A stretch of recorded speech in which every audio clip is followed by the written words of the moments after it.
Hello, everyone.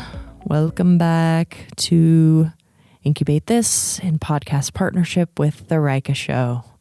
Was that still Irish? That was a little bit, but not over the top. All right, I'm working on it. So today we are talking about The Great Hack. This is a movie. Was it originally released on Netflix? That's where I watched it. Netflix original, yeah. Okay, yeah. So this has sort of been trending in social media. Everybody's kind of been talking about it. And if you haven't watched it, you absolutely should. I don't know that you really need to for the podcast. So I guess we'll see where this goes and then we'll find out. But the premise, this was a documentary that was done. And the premise of it is... It's about the Cambridge Analytica guy. Yes. And how they were basically lying to everybody about how much of our private Facebook hold on. information. I want to be clear. What they were doing was using information from social media channels and Facebook and whatever else as a way of understanding behavioral patterns.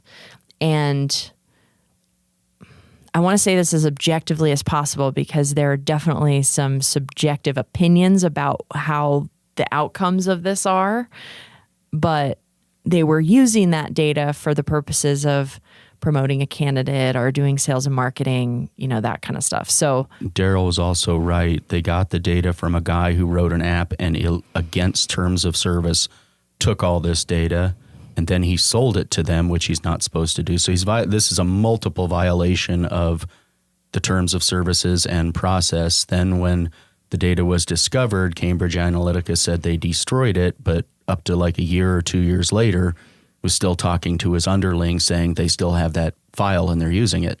Mm-hmm. So it was, both. I mean, there was definitely laws that were breached here, contracts, agreements that were breached. Mm-hmm.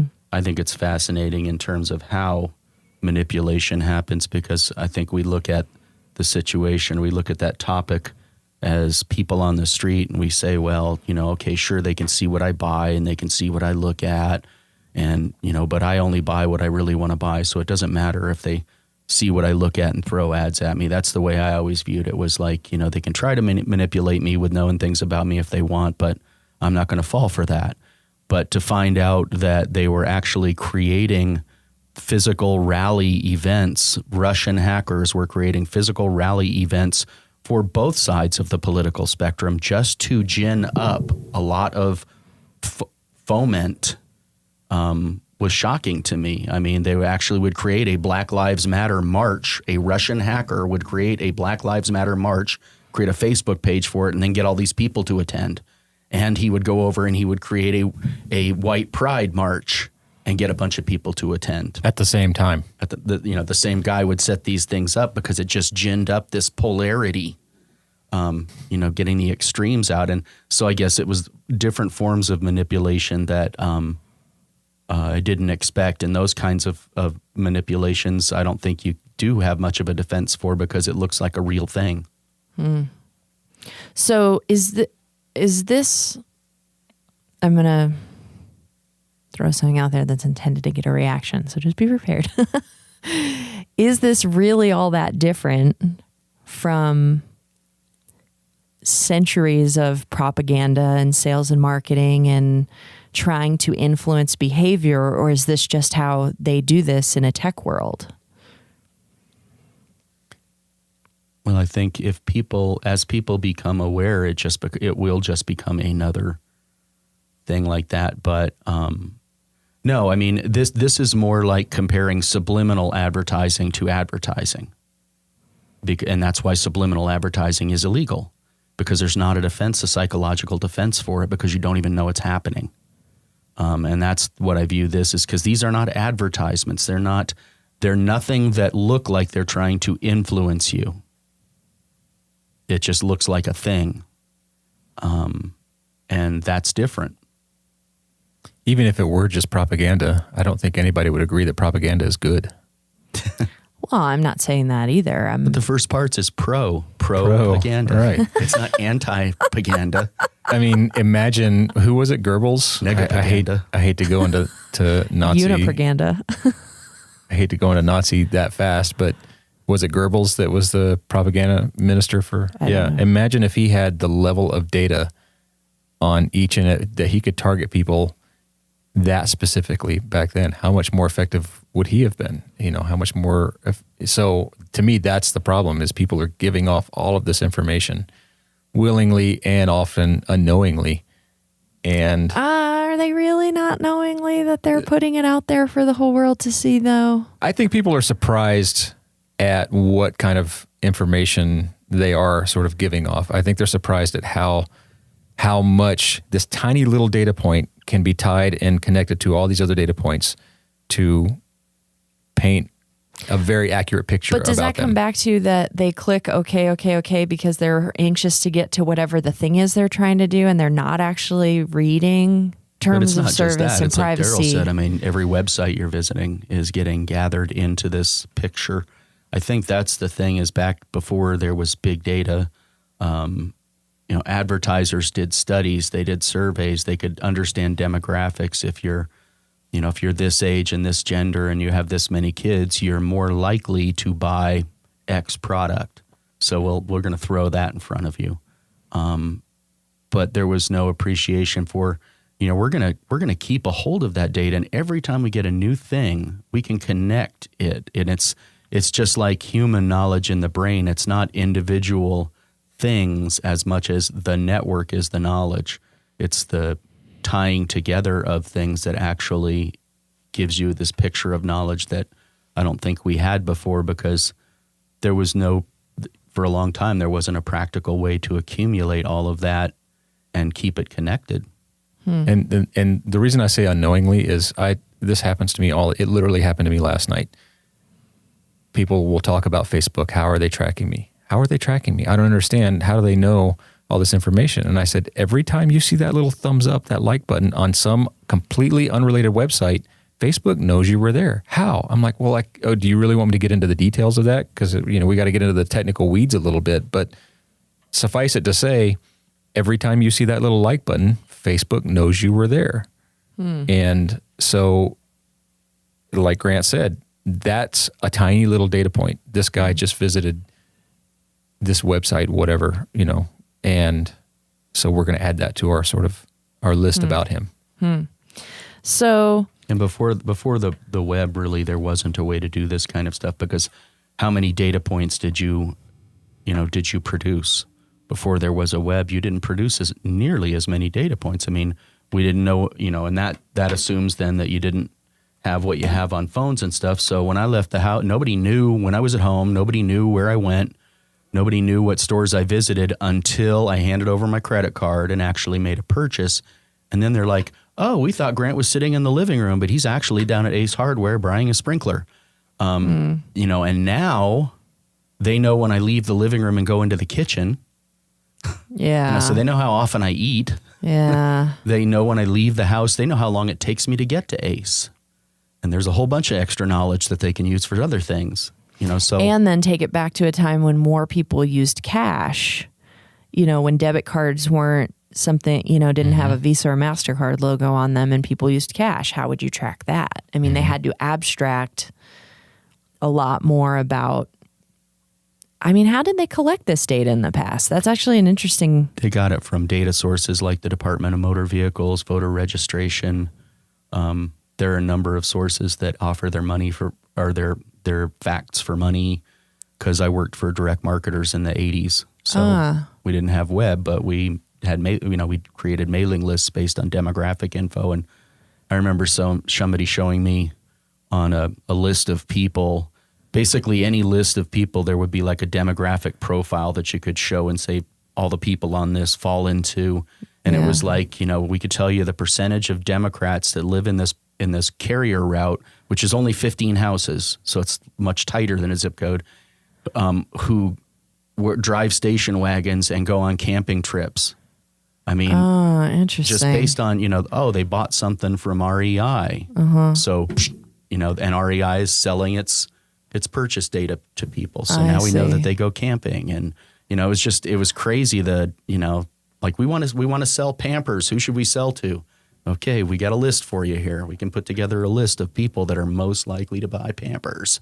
Interesting. But there was a delay back then, right? I mean, and the amount of data that you could collect to get we a had it all reasonable already. But that was my point. You didn't have it virtually real time like they have it now, right? A lot of that stuff doesn't, and that's another interesting thing, is that we were marketing to who you were as a consumer back then. Now we're marketing to what you're doing in the minute, and it's a totally different kind of thing, actually. And I never thought about that, but conceptually, I mean, it's much less powerful because the latter is marketing on whim. Oh, he looked at an ad for, so now we're going to show him a ton of ads for, and it's like, he did that because somebody just called him up and asked him about something. He's not in the market for that. Or he accidentally clicked it. But if I know like who you are as a person, your profile, then that's really who you are. So in a way, the marketing that they're doing these days is more like it's fast food marketing. It's drive-through marketing, drive-through targeting. But coming back to the great hack, these guys realized this could be used in way more powerful ways to sway. I mean, they talk about how we tested this in elections in these small countries, and then would branch out a little more and perfect it. So that with the goal in mind to use it in the UK and use it in the US and use it in these big countries. And I think now anybody would be delusional to say that they're not doing that. I mean, Cambridge Analytica may be out of business, but there is definitely at least 5 more that have popped up that are doing the same thing. So you sound skeptical. You look skeptical. I'm not necessarily skeptical. I'm not somebody who watches mainstream media. Yeah. I do not follow the news. I think it's all crap. Yeah, I agree. So I'm probably not the kind of person that's going to be swayed by something like this. So I'm thinking about, am I asking this question from my perspective or from the average American, average UK consumer, normal, person perspective? But explain to me how it's different than campaigns for candidates and causes and things like that in the past. Because I'm just seeing this as just another mechanism that people are using to convince people of their position.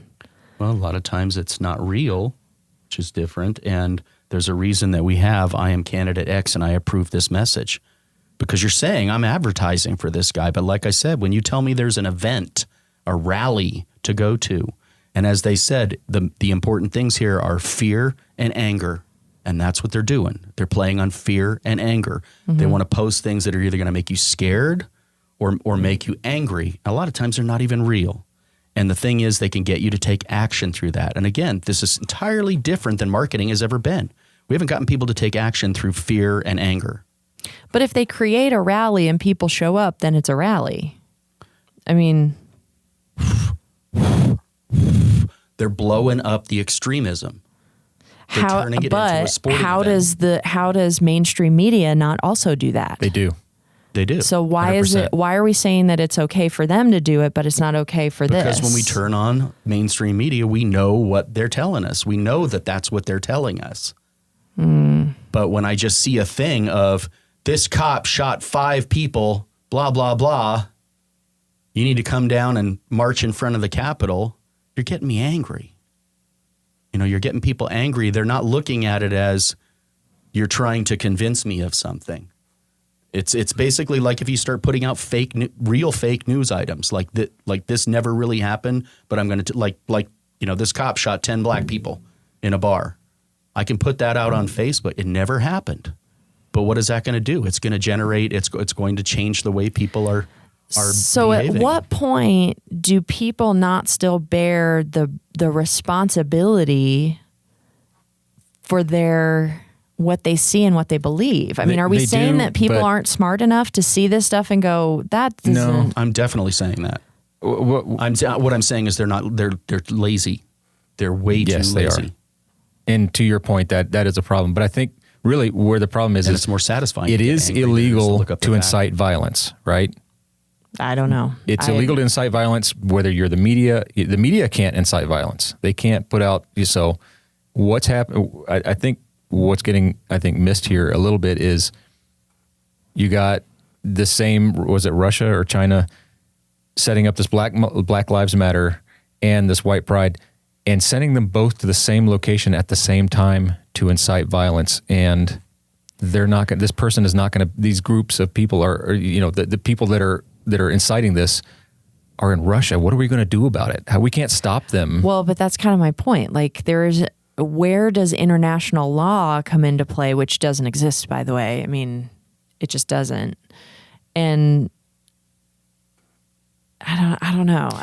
There's something about this that feels like we're trying to find a bad guy to blame. I'm not saying that bad guy doesn't exist, okay? I'm just saying we're trying to find a bad guy to blame for people being lazy. I think you're right. A big portion of the responsibility does lie on the people. But it's a new responsibility. I mean, that's the thing, is this is a new responsibility.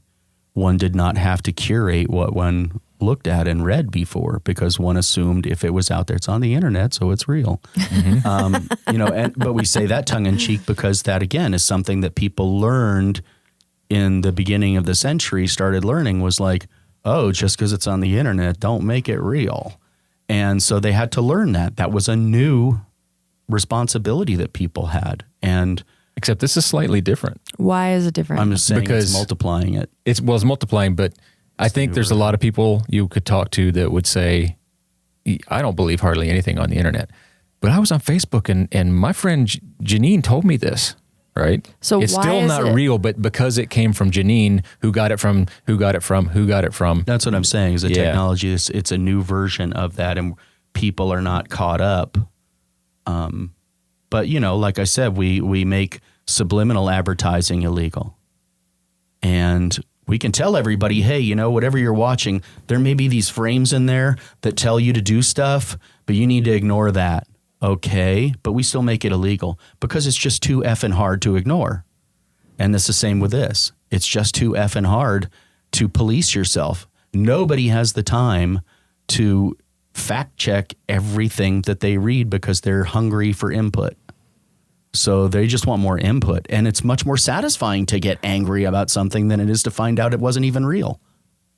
So you're playing into so many things. It's just, flat out, it doesn't matter. It's not like, okay, well, you can't do this. But look at Facebook with the gambling. They effing hire people who specialize in manipulating your behavior psychologically with little technological tricks. So if you can't fight against that, there needs to be a law. And people can't fight against it. Psychologically, they just can't. It's like I've heard said, and this was in the context of kids, a kid's brain doesn't stand a chance against the PhDs that a lot of these gaming companies are pitted against them to get them to continue playing these games and looking at these ads.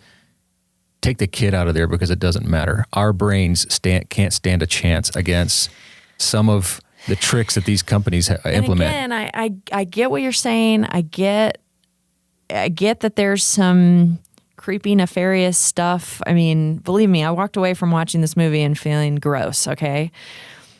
But I also don't believe that government is a substitute for personal responsibility. And I'm not suggesting that I feel like if you are... I don't know. I mean, I look at myself and I'm like, I don't get sucked into that shit. Who's responsible to inspect my food?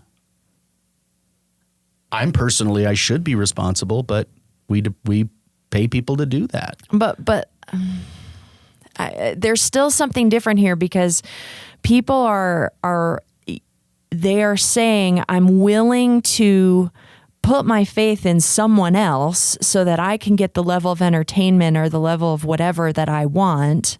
and I take no responsibility for my behavior as a result of wanting that thing more than I care about the right thing or knowing the truth.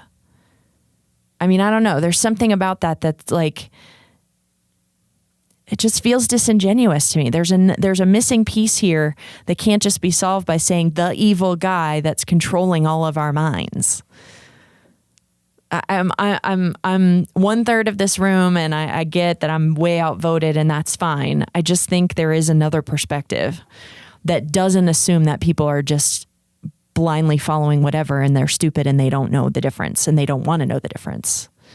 I get that you think that. I can't believe that. I just can't. I see it every day. I can't believe that. And I think the reason is, this kind of is highlighting your point, but I think the reason is because you are the type of the person, I am the type, Grant, we're the type of people who do try to educate ourselves and do try to understand these things. And because of our backgrounds, we do understand at a technical level what's going on here and how easy it is to do some of this stuff. So let's talk about that for a second, because so technology is a very, very fast train that is just bolting forward. There's no putting on the brakes. This is happening now. Mm-hmm. What should somebody be looking for? How would they know?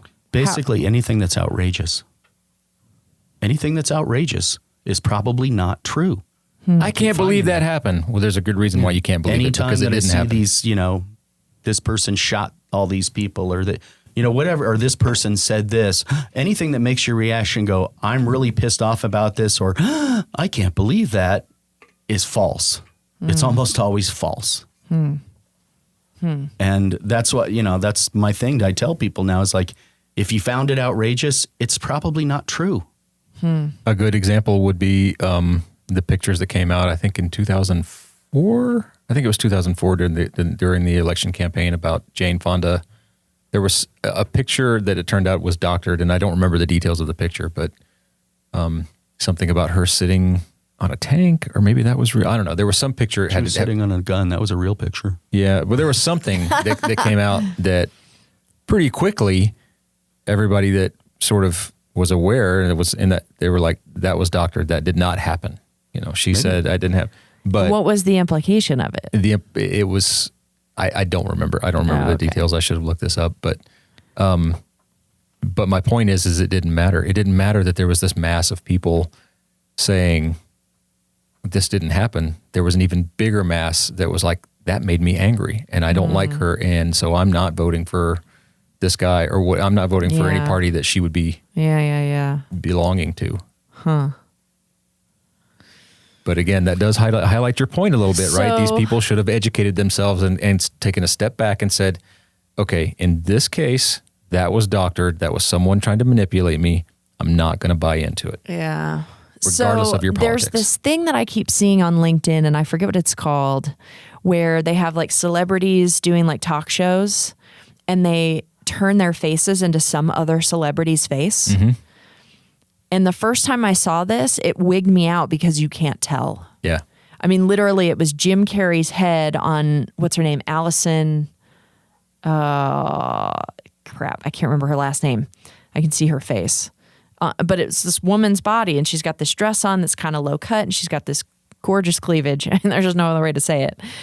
And it's Jim Carrey's face with her hair. And I mean, I sat there, I watched the entire thing because I was trying to figure out, what the hell am I seeing? Yeah. But technology's gotten so good. How do you know? Exactly. Like, how do you know the difference? Exactly. And I guess what you're saying is, if it's so outrageous, I mean, that was so, I knew that it couldn't possibly be true. But take that one step further and look at the Samsung AI lab, where they're taking 2D pictures, a 2D picture of the Mona Lisa or Einstein, but the Mona Lisa being, and making them was a painting, talk and move. Right. And it looks like Mona Lisa is talking and saying whatever they're having her say. And that one wasn't super believable, but the Einstein one was, because we knew what Einstein looked like when he moved.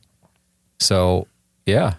So I guess the problem is, and I get where you're coming from, Grant. It's like, why do we need to be protected from this? Because there have to be laws so that we can punish people. But how do you create laws on a world stage to prevent people from other countries doing things to us? Because we are worldwide now. I mean, all of this stuff is everywhere. We own the communication network in the country. So it doesn't matter where something originates from. The communication network is owned in this country. So that's where the FCC comes in. Hello, in that China. case. Yeah, but I mean, at what point do you give up freedom to be protected? And I'm putting that in quotes on purpose. And it's just the same as everything else. Some people can drive really good 90 miles an hour, but we have speed limits because most people can't. And that's really what it boils down to is, yes, we need laws to protect people from their own stupidity and their own lack of skill or their own lack of, look at I know so many people who would not have they don't have the cognitive ability to determine if something's not true. Not everybody's smart. There is a fine line. Yeah, it's the conservative in me that's like, I want smaller government. I don't. Yeah, when he said that, I was ready to scoot over a little bit. I see the perspective. I just don't know where it goes let's from. Let's talk about laws. Let's remove all the laws. I'm not saying remove all the laws. An extreme. I'm just saying there's been a lot of times in history when people have justified actions that take away freedoms and take away liberties and take away things from people, justifying them by saying you're not smart enough or you're not educated enough or you're not whatever. We know better than you. We know better than you. We can take care of this better than you. And where is the slippery slope there? Is there an example of that? I have no idea because I am not a history person. People say things like that, but the Patriot Act. We have to protect you. That's what we're here for. That's not, we're protecting you from your own stupidity. That's making you feel better because a lot of people wanted that. A lot of people asked for that. The people were happy when that happened. Although, I agree, there's a lot of stuff in there that's not good. The people asked for that. They wanted it. They supported it. Every time they put But more you TSA just said that people airport. aren't smart enough to make those decisions. Right. So how can you say... They're smart enough to know, thank you, Daddy, for saving me. I'm saying that's bad. I know. But you're saying we need more of it. No, not in this case. This case is remedying their own lack of ability to do due diligence. Nobody does due diligence on anything. If I hear something randomly as a rumor, I believe it. I walk away going, God, that guy's a jerk. I can't believe that I heard this about that person. It kind of goes back to that like gossip type thing where I'd rather believe something outrageous than say, that might not be true. I think it's just the scale at which things can be manipulated and, seeing that and seeing the scale at which, things, I don't know. I think there's something fundamental probably in the whole process that if you found it and poked at it and looked at it, you'd say, oh, we need to illegalize social networks. There's actually violating federal communications laws right now. Because it is bad, basically the situation's bad, and yet it's not illegal. And I bet if you look hard enough, you'll find that it actually is illegal. I don't know. That's interesting. I don't know. I don't know enough about it to be able to say yes or no. Or maybe, it's it's like software. Software, the software is not as good as it used to be because there's so many people doing it and so many people writing about it. There's so much on the internet about developing software that's so bad. And what can we do about that? And maybe that's, on your argument, the same thing of like, well, unless you're going to start curating things that go out there, for public consumption, curating everything, then what's the difference between this and between, just a pop-up ad? Yeah. Well, and then who does the curating? And we know that people, yes, Grant is the curator. And we know that people who are put in positions of power generally tend to abuse that power at some point in time. I mean, there's a segment of people that are generally good people and probably could be trusted, but those aren't usually the people seeking power. Look at politicians. So it's like I don't disagree that there's a problem. I just don't know how you solve it. Well, I think that I think the idea of notating things that are out there with, guess what? We scanned and we found that this only comes from very opinionated, far whatever sources, and also historically numerous things that they have published have turned out to not be true. And that's something that, Facebook has tried to do. I think if that could be done factually and perfectly, that would be the answer. If you could, anything you see there's a little thing down in the bottom that tells you, this is a reliability score or something. Yeah, this is only 20% possible true. Then people would see that, but they're not going to go beyond that first level. I mean, that's the way most people live their life. It's on the surface. It's whatever it looks like is what it is. Yeah. Huh. All right. Well, this has definitely been an interesting, controversial, very fun, enlightening topic. We highly, highly recommend that you watch this movie, regardless of your political views or your belief systems or whatever. It's just interesting to see how this data gets propagated and how it gets used, and do start to make yourself more aware of what you're saying yes to. And as much as you can, get interested in what you're putting out there and who's seeing it and how it could be used. So for... I go and click on a lot of feminine product ads just to confuse them. I bet you do. I have a friend that was going to do that. He was going to set up a bunch of different accounts and just start polluting them so that Facebook couldn't tell the difference between his actual account and all these other ones. That's like dropping those pieces of tinfoil to confuse the radar. Yep. That's exactly spreading chaff all around the internet. Sorry to interrupt you. Oh, no, you're fine. You're fine. All right. So on that note, for Grant Parks, Daryl Brogdon, and Cynthia Delaria, this has been Incubate This and the Raika Show in podcast partnership with the country of Ireland. Brexit. We'll see you guys next time.